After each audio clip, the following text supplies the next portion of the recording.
Почитувани граѓани, почитувани медиуми. СДСМ денеска објавува нов скандал со тендерските мрежи на ДПМН, подкрепен со докази и факти.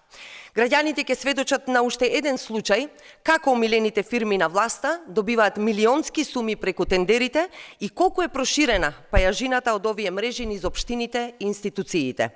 Шемата, почитувани, е идентична. Една иста фирма во општините кои ги водат градоначалниците на ДПМН, но и во институциите, добиваат милионски суми од тендерите и најчесто се јавуваат како единствени понудувачи. Станува збор за уште една фирма омилена на власта – Мастев Доел Скопје. Преку неколку општини и институции, оваа фирма во последните 3 години има добиено тендери вредни над 4 милиони евра. Еве ги, почитувани, сите тие договори.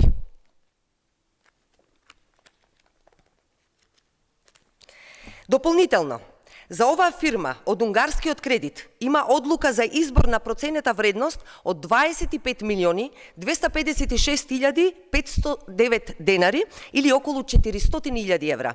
Фирмата е омилена на градоначалниците на ДПМН, Кисела вода, Аеродром Неготино.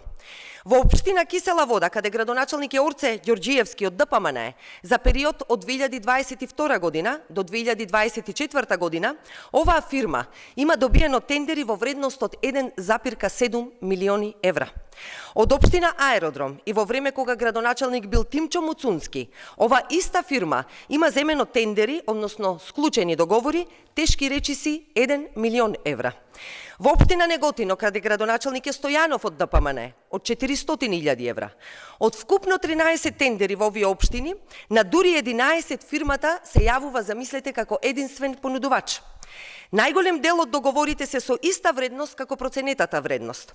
Ова е првиот сомнеж дали можеби сумата била однапред договорена. Да се добие иста цена е целосно спротивно од логиката за јавни набавки. Зошто нема намалување на цените?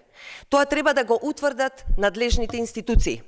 Ова иста фирма добила тендери во Министерството за спорт и министерот Борко Ристовски со договор од 65,5 милиони денари или околу 1 милион евра. Како е можно една иста фирма да биде победник на толку многу тендери во општини и институции и да добие 4,5 милиони евра? Каде завршуваат парите на граѓаните?